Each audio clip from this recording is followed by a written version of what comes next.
Hello guys and student, you all are welcome in my online classes and my channel Easy Science by Manisha Verma. आज मैं आपको corona virus disease के बारे में बताने जा रही हूँ। इसमें आपको एक नई जानकारी मिलेगी। वैसे भी मैं समय समय पर आपको नई नई जानकारियाँ देती रहती हूँ।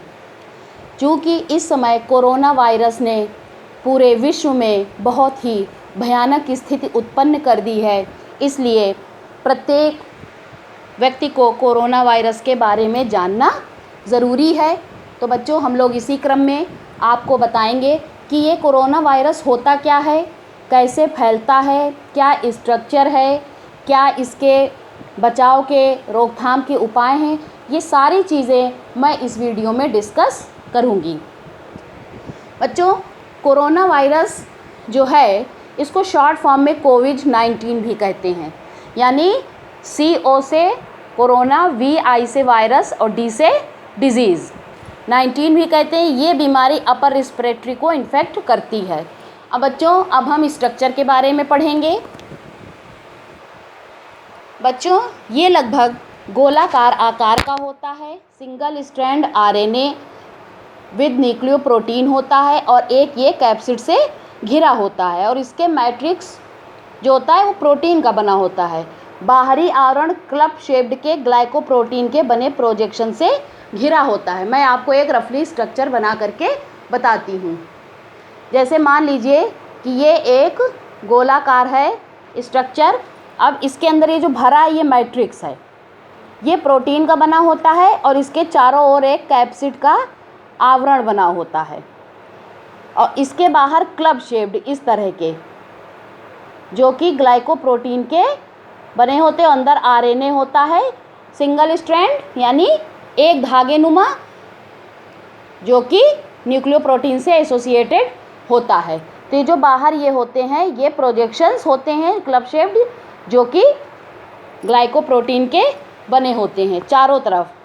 आई होप आपको ये समझ में आ गया होगा इस तरह से।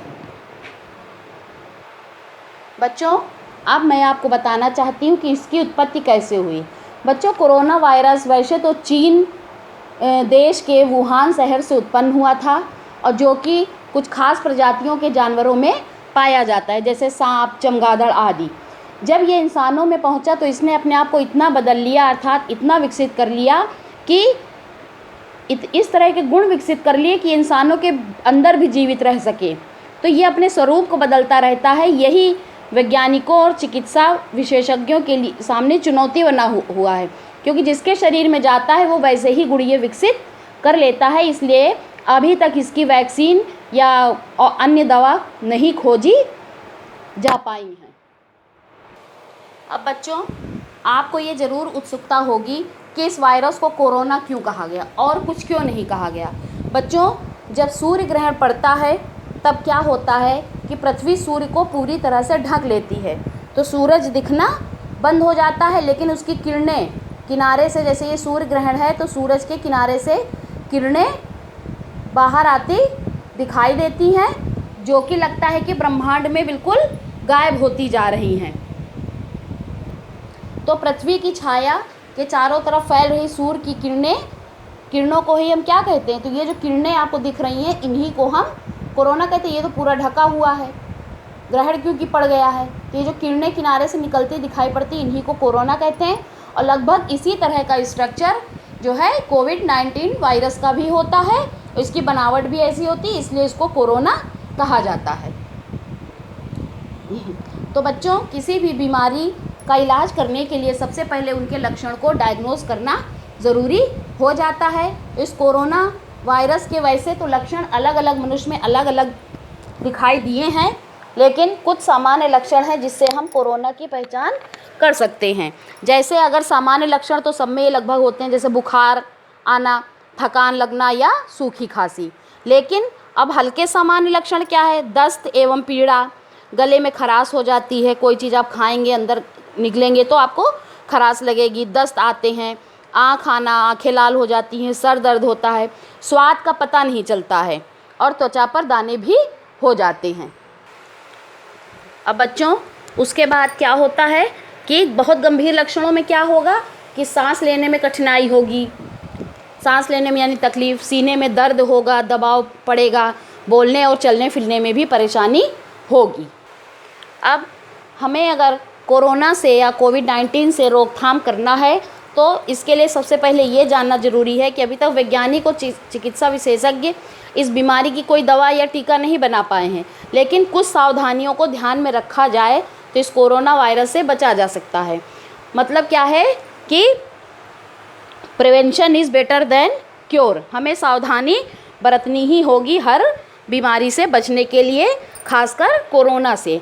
तो अब इस समय आप लोग सब लोग जागरूक हो जाइए। आप लोगों को इस समय ये अब समझ लेना है कि कुछ समय तक हमें सोशल डिस्टेंस यानी 1 मीटर की दूरी, सामाजिक दूरी और बहुत साफ़ सफाई से हमको रहना है। कुछ समय तक तो हमको अब ऐसे ही रहना है।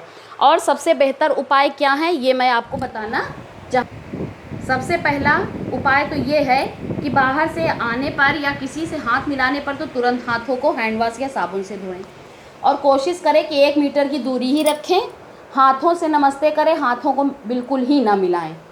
मास्क का इस्तेमाल करें और भीड़ भाड़ वाले स्थान पर जाने से बचें, जैसे शादी, ब्याह, बाज़ार में, इस तरह से आप जाने से बचें और हाथ तो बिल्कुल ना मिलाएं। कहा ही गया है कि 2 गज की दूरी सबसे ज़्यादा ज़रूरी। और बच्चों ये एक नई जानकारी है, इसमें कुछ तो आपको पता ही होगा लेकिन कुछ चीज़ें आपको पता भी नहीं होगी, तो ये मैंने बनाया है आपके लिए। अब हमें लगता है कि आपको इसके बारे में, कोविड-19 वायरस के बारे में जानकारी मिल गई होगी। तो आई होप आपको ये समझ में आ गया होगा। तो ठीक है, आपके जो भी आपकी क्वेरी हो आप कमेंट बॉक्स में आप लिखिए, मैं उसका ज़रूर उत्तर दूंगी। Thanks for watching, like, share and subscribe.